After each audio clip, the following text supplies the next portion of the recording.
In our foreign affairs commentator, Douglas Herbert. Doug, in that report which we played there, this corruption scandal essentially comes at the same time as winter approaching. This is Yeah. when Ukraine is trying to fend off those daily Russian attacks and keep its power in check. And some say that this corruption scandal is impeding those efforts. Well, first of all, one doesn't exclude the other, right? You know, a lot of Ukrainians, majority of the population, will tell you that the fight against corruption should not preclude their support, obviously, for Ukraine's fight to fend off Russia's occupying, illegally annexing forces.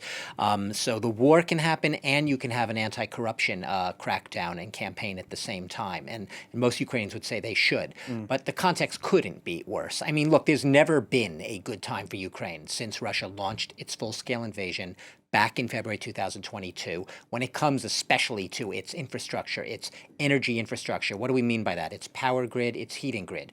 We have seen the same pattern in past winters, Russian strikes, drones, missiles, targeting across the country, really just targeting all sorts of energy, power stations, heating, thermal stations, coal and gas stations, so on and so forth, with the aim of literally freezing the Ukrainians into submission, if not outright capitulation, and undermining, sapping the morale of its forces. What's different here and why this is such a particularly tough context is Russia has been stepping up both the intensity and the pinpoint targeting of specific regions in its strikes right now. So for last weekend, for example, we saw Russian strikes of these waves after waves of missiles and drones, ballistic missiles and drones, against two nuclear power substations deep in the heart of western Ukraine, not far from Lutsk and around the nuclear power plants Khmelnytsky, Rivne, not the stations, let me be clear, but the nuclear power, the substations, the electricity substations that power them, that allow them to keep their nuclear fuel cool and allow them to safely continue to exist. So yeah, it's a horrible time. These drone and ballistic missile and drone attacks are coming in increasing quantity, clusters of drones. That is, there are more of them coming perhaps more frequently. And even though Ukraine has been scrambling to try to shoot them down, and in many cases shoots down a big majority of them, glide missiles, you can't really shoot down. A lot of these ballistic missiles evade any of the attempts to shoot them down. So it's a horrible time right now. And a lot of this corruption scandal is tied to the fact that some of these companies are the ones supposedly responsible for building fortifications around these power stations. Doug, $100 million is a lot of money. So I just want to find out, how will these sorts of scandals affect Ukraine's chances of someday joining the European Union like it wants to do? Yeah, well, for now, Europe is putting on a very brave face.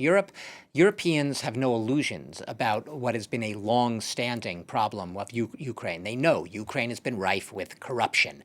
This is not today's headline. This is not breaking news.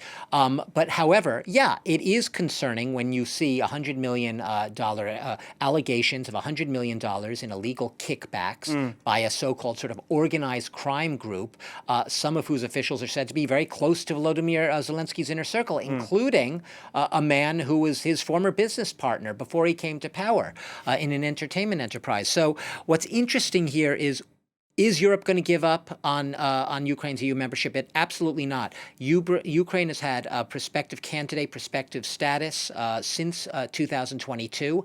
It is still on that track, and since then, in the 3 years since it got that status, it has launched a lot of wide-ranging judicial and economic and, yes, anti-corruption reforms. But yes, you're absolutely right. Ukrainian ministers looking at that are going to question, well, if we are going to keep ramping up support for Ukraine, well, remember, they've been trying to get to unfreeze those Russian assets, a potential 140 billion euro, what's called a reparation loan.